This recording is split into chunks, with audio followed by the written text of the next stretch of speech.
সীমান্তে আত্মগোপনে নানক ওপারে যাওয়ার চেষ্টা। গত কয়েকদিন থেকে দেখছি যে নানককে ধরার জন্য হন্যে হয়ে চেষ্টা চালাচ্ছে আইন শৃঙ্খলা রক্ষাকারী বাহিনী। একেবারে বাংলাদেশের বিভিন্ন সীমান্তে কড়া নজরদারি পাহারা বসিয়েছে। জাহাঙ্গীর কবিরকে ধরতে হবে, কেন সেটা পরিষ্কার না। একটা হলো যে পিলখানা হত্যাকাণ্ডের ব্যাপারে নানকের একটা দায় আছে, সেই ব্যাপারে তাকে জিজ্ঞাসাবাদের একটা প্রশ্ন আছে।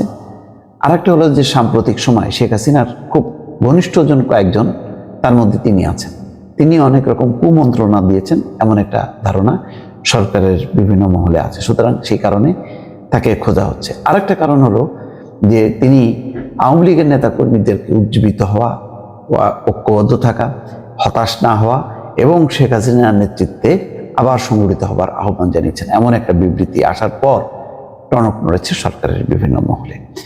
সেই কারণে তাকে খোঁজা হচ্ছে। এখানে কোন কোন সীমান্তে, এখানে একটি খবর সেখানে আছে যে মৌলভীবাজার সীমান্তে আত্মগোপনে আছেন আওয়ামী লীগের সভাপতি মণ্ডলীর সাবেক এমপি মন্ত্রী জাহাঙ্গীর কবির নানক।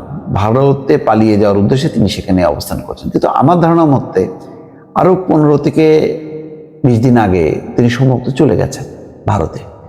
যতটুকু ধারণা করি যে তিনি নিরাপদেই চলে গেছেন, কিন্তু তারপরেও অনেকে বলছেন যে না, তিনি সীমান্ত অতিক্রম করতে পারেননি, সীমান্তের কাছাকাছি কোনো একটা এলাকায় আছেন, সুযোগ খুঁজছেন যে চলে যাবেন। তার উপর ভিত্তি করেই এখন তৎপরতা চলছে।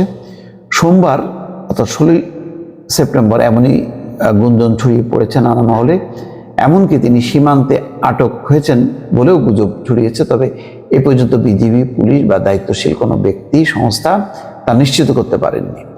কেউ কেউ বলছেন তিনি বেশ কয়েকদিন ধরে ছদ্মবেশে শ্রীমঙ্গলের চা বাগান এলাকায় অবস্থান করেন। সীমান্ত অতিক্রম করতে না পেরে জুড়ি উপজেলার লাঠিটিলা ও খুলতলা সীমান্ত অতিক্রমের চেষ্টা চালিয়ে সফল হননি। এরপর থেকে বড়লেখা উপজেলা শহর, উত্তর শাহবাজপুর ইউনিয়নের বড়াইল, কুমারশাইল বিভিন্ন জায়গা দিয়ে চেষ্টা করছে। কিন্তু আমার কথা হলো যে এই যে তাদের যে এই যে চেষ্টা, এই চেষ্টাটা কেন? একটা বিষয় তো নিশ্চিত যে ক্রস ফায়ার হবে না। অস্ত্র উদ্ধারের নামে রাতের বেলায় তাদেরকে নিয়ে কোনো বাহিনী অভিযানে বেরোবে না। তাহলে আইনগতভাবে ফেস না করে এই যে পালানো, এটা কোন ধরনের রাজনীতি? আওয়ামী লীগের রাজনীতিকে এই শিক্ষা দেয় যে পালাতে হবে?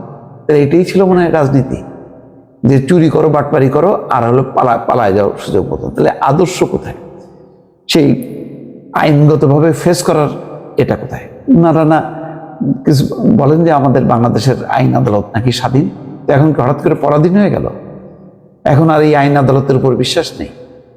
তো বিশ্বাস যদি নাও থাকে তো কি হবে? জেল হবে। তো তারপরে কি হবে? তারপরে আবার সরকার পরিবর্তন হবে, তারপর আপনারা বেরোবেন। মানে ওইটুকু কনফিডেন্সটা নাই। তাহলে কিসের উপর ভিত্তি করে ওনারা এত দাপট, এত গর্ব করছে কেন?